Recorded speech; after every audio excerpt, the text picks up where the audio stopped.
샬롬 말씀 읽어주는 제입니다. 오늘 요한복음 11장 말씀인데요. 제가 기도하고 시작하겠습니다. 살아계신 주님, 고난주간을 시작하며 주님의 말씀을 또 읽습니다. 요한복음 말씀 끝까지 저희가 주님과 잘 동행할 수 있게 하여 주시고 또 말씀 가운데 깨달음이 우리의 삶을 변화시킬 수 있도록 도와주십시오. 예수님의 이름으로 기도드립니다. 아멘. 요한복음 11장 새한글 성경입니다. 어떤 사람이 앓고 있었다. 그는 베다니의 나사로였다. 베다니는 마리아와 그의 자매 마르다가 사는 마을이었다. 마리아는 주님께 향유를 발라드리고 주님의 발을 자기 머리카락으로 닦아드렸던 여자였다. 앓고 있는 사람은 그의 오빠 나사로였다.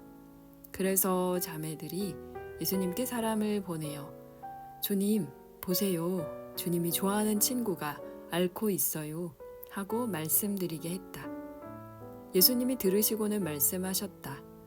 이 병은 죽을 병이 아니라 오히려 하나님의 영광을 나타낼 병입니다.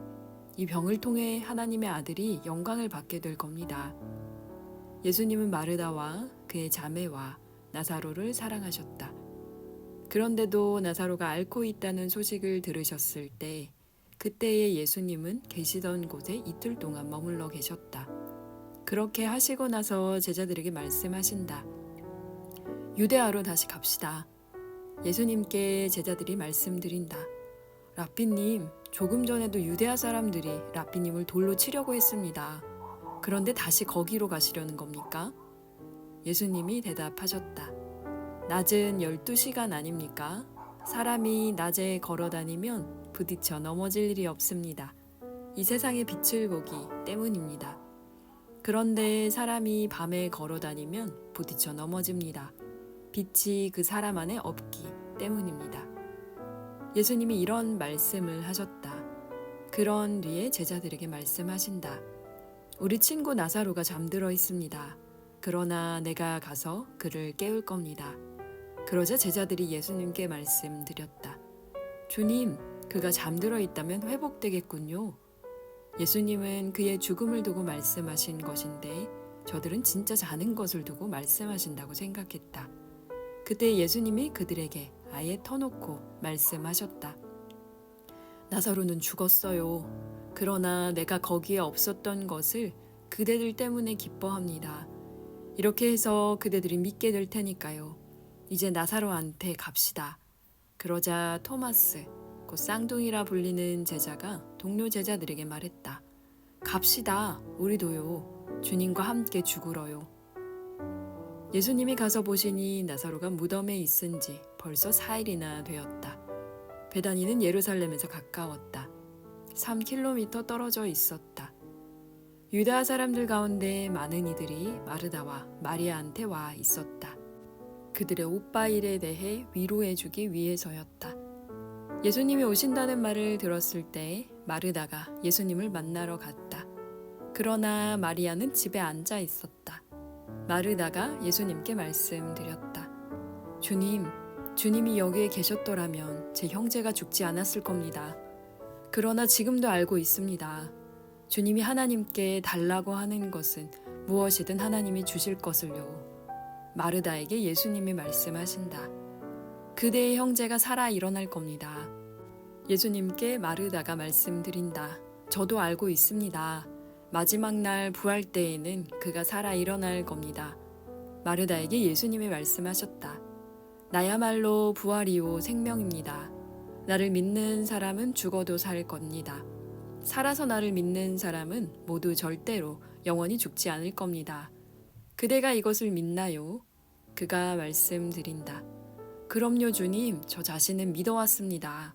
주님이야말로 그리스도, 하나님의 아들, 곧 세상에 오실 분이십니다. 마르다는 이 말씀을 드리고는 자리를 떴다. 그러고는 자기 자매 마리아를 불러 살짝 말했다. 선생님이 와 계시는데 너를 부르셔. 마리아가 듣고서 서둘러 일어나 예수님께로 갔다. 예수님은 아직 그 마을에 들어가시지 않았고 마르다가 예수님을 만나러 갔던 그곳에 여전히 계셨다. 유대아 사람들이 마리아와 함께 그 집에 있으면서 마리아를 위로해주고 있었다. 마리아가 서둘러 일어나 나가는 것을 보고는 그들이 따라갔다. 마리아가 무덤으로 가서 거기서 울려는 것이라고 생각했던 것이다. 마리아가 예수님 계신 곳으로 와서 예수님을 보았다. 그러고는 그 발 앞에 엎드려 말씀드렸다. 주님, 주님이 여기에 계셨더라면 저의 형제가 죽지 않았을 겁니다. 예수님이 보시니 마리아가 울고 있었다. 그와 함께 온 유대야 사람들도 울고 있었다. 예수님은 속으로 화가 치밀고 흥분하셨다. 그래서 물으셨다. 그를 어디에 두었소? 그들이 대답한다. 주님, 오셔서 보십시오. 예수님이 눈물을 흘리셨다. 그러자 유대야 사람들이 말했다. 보세요. 예수님이 그를 얼마나 좋아하셨는지를요. 그러나 그들 가운데 어떤 사람들은 말했다. 시각장애인의 눈을 열어주신 이분이 이 사람도 죽지 않도록 해주실 수는 없었던 걸까요? 예수님이 속으로 다시 화가 치밀어 무덤으로 가신다. 무덤은 동굴이었는데 입구에 돌이 놓여 있었다. 예수님이 말씀하신다. 돌을 치우시오. 이미 삶을 끝마친 사람의 잠에 마르다가 말씀드린다. 주님, 벌써 냄새가 납니다. 4일이나 되었거든요. 예수님이 말씀하신다. 그대에게 말하지 않았나요? 믿으면 하나님의 영광을 볼 거라고요. 그리하여 사람들이 돌을 치웠다. 그러자 예수님이 눈을 위로 치켜 드시고는 말씀하셨다. 아버지, 내 말을 들어주셔서 감사합니다. 나 자신은 알았습니다. 아버지께서는 내 말을 늘 들어주신다는 것을요. 하지만 둘러서 있는 무리 때문에 말씀드린 겁니다. 아버지께서 친히 나를 보내신 것을 그들이 믿도록 하려고요. 이런 말씀을 하시고는 큰 소리로 외치셨다. 나사로, 이리로 나오세요. 밖으로. 그러자 그 죽은 사람이 나왔다. 손발은 천으로 감싸인 채로 말이다. 그의 얼굴은 수건으로 둘러 감겨 있었다. 그들에게 예수님이 말씀하신다. 그를 풀어주어서 걸어가게 하세요. 유대아 사람들 가운데 마리아한테로 와서 예수님이 하신 일들을 자세히 본 사람들이 많았다. 그들이 예수님을 믿게 되었다. 그들 가운데 어떤 사람들은 바리새파 사람들한테 가서 예수님이 하신 일들을 말해 주었다. 그러자 대제사장들과 바리새파 사람들이 유대야 최고의회 공회를 열어서 말했다. 우리는 어떻게 해야 하겠습니까? 이 사람이 징표를 많이 해 보이고 있으니 말입니다. 우리가 그를 이렇게 내버려 두면 모두가 그를 믿게 될 겁니다. 그러면 로마 사람들이 와서 우리 성전과 민족을 없애버릴 겁니다. 그들 가운데 어떤 한 사람은 가야바, 곧 그 해의 대제사장이었다. 그가 말했다. 여러분은요, 아무것도 알지 못하고 계십니다. 한 사람의 백성을 위해서 죽고 민족 전체가 망하지 않는 것이 여러분에게 이득이라고 생각하지 않습니까? 이것은 그가 스스로 말한 것이 아니었다. 그 해의 대제사장이어서 예수님이 그 민족을 위해 머지않아 죽게 되실 것을 예언한 것이었다. 그런데 그것은 그 민족만을 위한 것이 아니었다.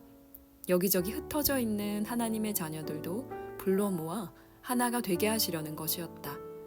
그러자 바로 그날부터 그들은 예수님을 죽이기로 결정했다. 그래서 예수님은 유대아 사람들 사이에서 더는 드러내놓고 다니지 않으셨다. 오히려 거기서 떠나 광야 가까운 지방 에브라임이라 하는 도시로 가셨다. 거기서 제자들과 함께 머무르셨다. 유대아 사람들의 넘는 명절 유월절이 가까웠다.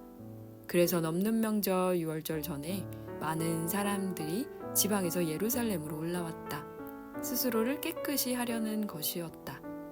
그들은 예수님을 찾고 있었다. 그리고 성전에 서서 서로 말했다. 여러분 생각은 어떻습니까? 그가 명절을 지키러 절대로 오지 않을까요? 대제사장들과 바리새파 사람들이 명령을 내려서 그분이 어디에 있는지 아는 사람은 신고하도록 해두었다. 그분을 붙잡으려는 것이었다. 아멘. 12장입니다. 넘는 명절 6월절 6일 전에 예수님이 베다니로 가셨다. 그곳에 나사로가 있었다. 그는 죽은 사람들 가운데서 예수님이 일으켜 살려주신 사람이었다. 그들이 예수님을 위해 그곳에서 잔치를 베풀었다. 마르다가 잔치에서 섬기고 있었다. 나사로는 예수님과 함께 기대 앉아 먹는 사람들 가운데 한 명이었다.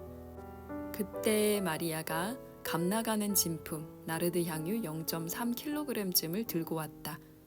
그리고 예수님의 발에 발라드리고 자기 머리카락으로 그 발을 닦았다. 그 집이 향유 냄새로 가득했다. 그러자 가룟 사람 유다, 곧 제자들 가운데 한 명으로 머지않아 예수님을 넘겨주게 될 사람이 말한다. 무엇 때문에 이 향유를 300데나리온에 팔아서 그 돈을 가난한 사람들에게 주지 않았죠? 그가 이 말을 한 것은 가난한 사람들을 걱정해서가 아니었다. 오히려 그가 도둑이었고 또 돈통을 맡고 있어서 들어오는 돈을 훔쳐가곤 했기 때문이다. 그러자 예수님이 말씀하셨다. 그 여자를 그냥 놔두세요. 내 장례날을 위해 그것을 간직해둔 것입니다. 가난한 사람들은 늘 여러분과 함께 있어요. 그렇지만 나는 늘 있는 게 아닙니다. 유대아 사람들 가운데서 큰 무리가 예수님이 거기 계시다는 것을 알고서 몰려왔다. 예수님 때문만은 아니었다. 나사로도 보려는 것이었다. 그는 죽은 사람들 가운데서 예수님이 일으켜 살리신 사람이었다. 대제사장들은 나사로도 죽이기로 결정했다. 유대아 사람들 가운데 많은 사람들이 나사로 때문에 떠나가서 예수님을 믿었기 때문이다. 다음날 명절을 지키러 온 큰 무리가 예수님이 예루살렘으로 들어오신다는 소식을 들었다. 그래서 그들이 대추 야자나무, 종려나무 갈제를 들고서 예수님을 맞이하러 나가서 외쳤다. 호산나, 찬양 받으시기를 주님의 이름으로 오시는 분이 곧 이스라엘의 임금님이. 예수님이 새끼 나귀를 찾아내시고는 그 위에 앉으셨다. 성경에 적혀 있는 대로였다. 두려워하지 마라, 딸 시온아. 보라, 너의 임금님이 오신다. 어린 나귀 위에 앉으셔서. 이런 것들을 예수님이 제자들이 처음에는 알지 못했다. 그러나 예수님이 영광을 받으셨을 때 그때에야 그들이 기억해냈다. 이런 것들이 예수님을 두고 적혀 있는 것이며 사람들이 이런 일들을 예수님께 실행했다는 것을 말이다. 예수님이 나사로를 무덤에서 불러내어 죽은 사람들 가운데서 그를 일으켜 살려주실 때 같이 있었던 무리가 그 일을 계속해서 증언했다. 이 때문에 무리도 예수님을 맞이하러 갔다. 곧 이 징표를 예수님이 해 보이셨다는 것을 그들이 들었기 때문이다. 그러자 바리새파 사람들이 서로 말했다. 지켜보다시피 여러분이 하는 일이 아무런 소용이 없습니다. 보세요, 세상이 그를 뒤따라갔습니다. 명절에 예배하러 올라온 사람들 가운데 그리스 사람들이 몇 명 있었다. 이들이 갈릴레아의 벳세다 출신인 필립에게 다가갔다. 그들이 필립에게 요청했다. 필립 선생님, 우리가 예수님을 뵙고 싶습니다. 필립이 가서 안드레에게 말한다. 안드레와 필립이 가서 예수님께 말씀드린다. 예수님이 그들에게 답변하신다. 때가 왔습니다. 이제 인자가 영광을 받게 될 겁니다. 아멘, 아멘, 그대들에게 말합니다. 미래 씨앗이 땅에 떨어져 죽지 않으면 씨앗 자체만 남습니다. 그러나 죽으면 많은 열매를 맺습니다. 자기 목숨을 대단하게 여기는 사람은 그 목숨을 잃어버립니다. 그러나 이 세상에서 자기 목숨을 돌아보지 않는 사람은 영원한 생명에 이르도록 그 목숨을 지킬 것입니다. 누구든지 나를 섬긴다면 나를 따라와야 합니다. 나 자신이 있는 곳, 거기에 나를 섬기는 사람도 있을 것입니다. 누구든지 나를 섬기면 아버지께서 그를 귀하게 여기실 것입니다. 지금 이 몸이 정신을 차릴 수 없습니다.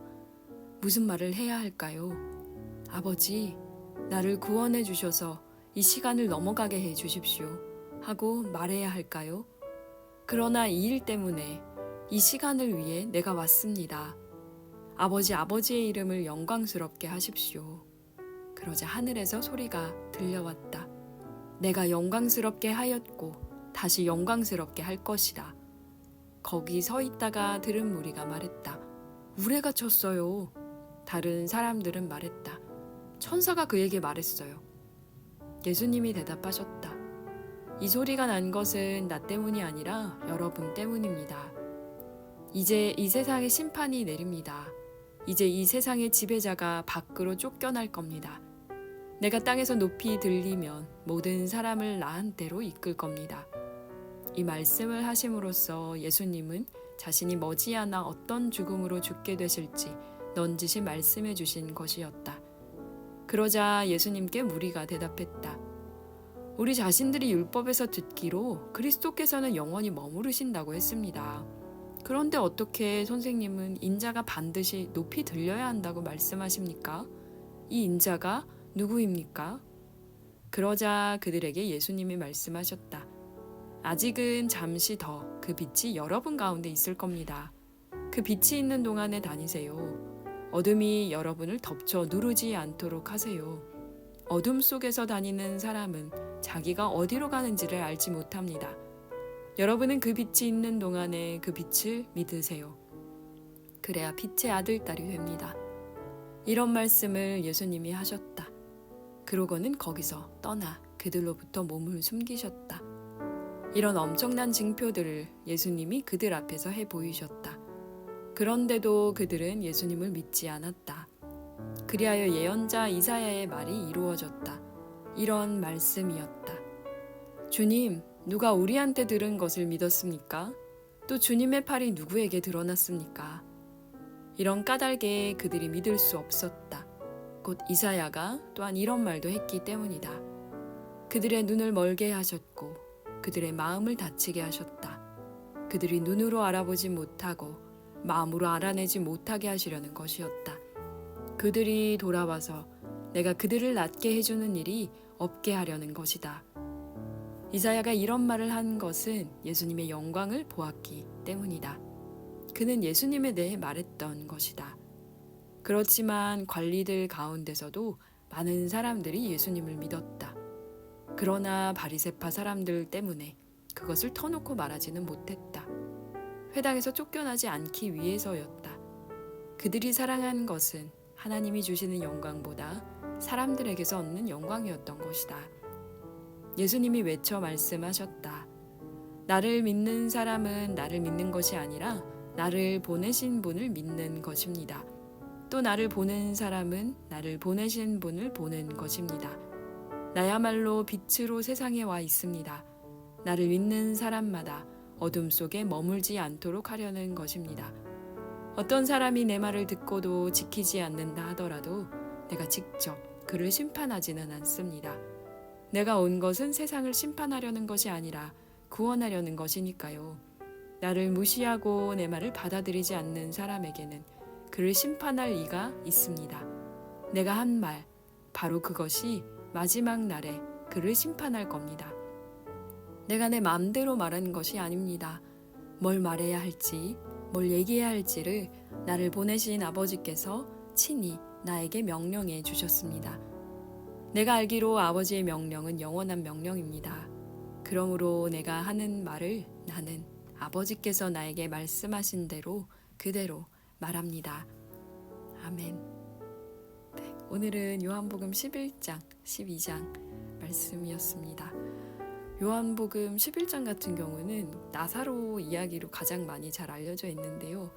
나사로 이야기 같은 경우는 나사로뿐만 아니라 나사로의 형제들이 있죠. 자매들 마리아와 마르다 이야기로도 잘 알려져 있는데 이 요한복음 11장을 기점으로 해서 사실 그 전부터 예수님을 어떻게 보면 죽이려고 했던 유대아 사람들이 많았지만 나사로 사건으로 인해서 더 많은 사람들이 예수님을 믿게 됐고 그것 때문에 더 예수님이 사실 예루살렘으로 가시는 장면들이라든지 유대아 사람들이라든지 아니면 수많은 대제사장들이나 이런 종교 지도자들이 예수님을 더 주목하게 되는 어떤 계기가 되는 사건이었는데요. 예수님이 나사로의 죽음을 어떻게 보면 기다리셨던 것 같기도 하고 그런데 막상 와서 보시고는 또 화를 내시기도 하고 예수님의 그 감정 변화가 굉장히 어떻게 보면 되게 잘 드러나 있는 본문이기도 해요. 그래서 예수님이 우시기도 하고 예수님이 화를 내시기도 하고 예수님이 또 그 분을 내시기도 한다는 그런 표현들 긍휼히 여기시는 마음, 슬픈 마음 이런 것까지 다 한 번에 들어있는 그 말씀인데, 유월절이 가까워 오면서 예수님이 이제 죽음으로 가시는 그 장면에서 또 12장에서는 나사로의 동생 마리아가 예수님의 발에 향유를 바르는 장면이 나오죠.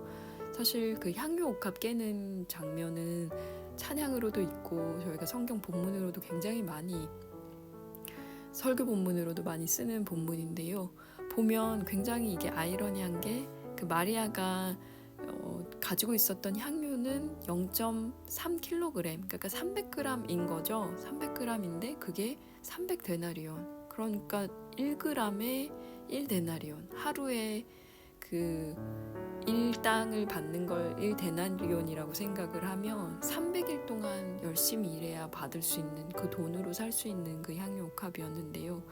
그걸 마리아가 예수님의 발에다가 바르죠. 다른 성경 본문에도 보면 그 여인이 예수님의 머리에 붓는 장면도 있고요. 지금 이렇게 발에 붓는 장면도 또 같이 나옵니다. 같은 사람이었을까? 혹은 또 다른 사람이었을까?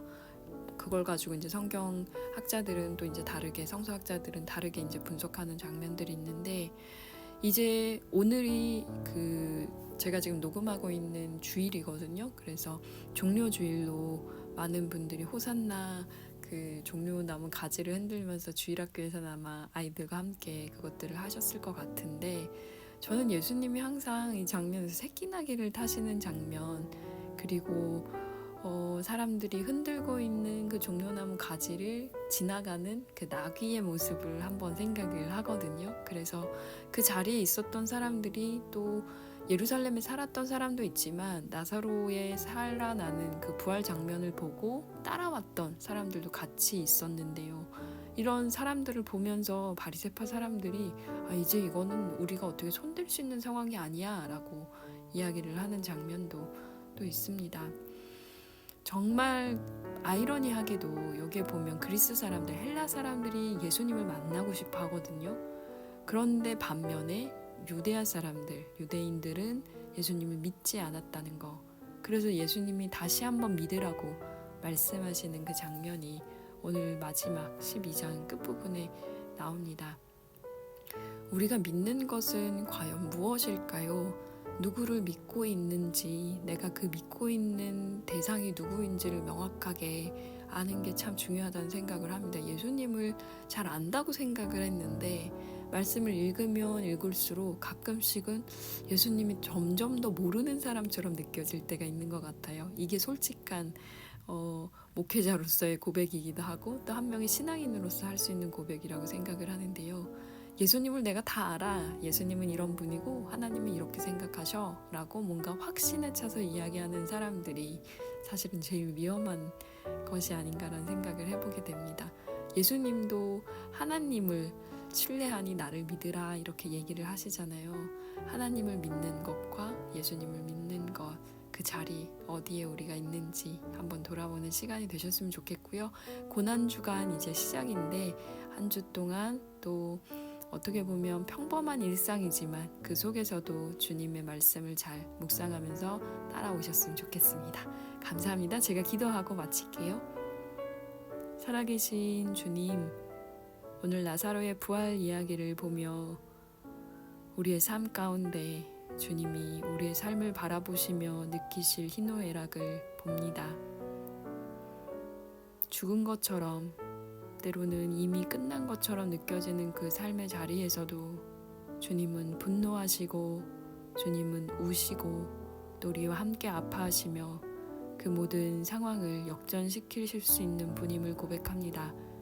마르다의 고백처럼 부활을 신뢰하게 하시고, 또 우리가 보내는 이 고난주간이 주님께 드리는 우리의 향기로운 제물 될 수 있도록 향유 옥합처럼 주님께 드릴 수 있도록 도와주십시오. 감사합니다. 예수님 이름으로 기도드립니다. 아멘. 네, 그럼 내일은 요한복음 13장으로 다시 돌아오겠습니다. 지금까지 말씀 읽어주는 제이였습니다. 샬롬 하울람.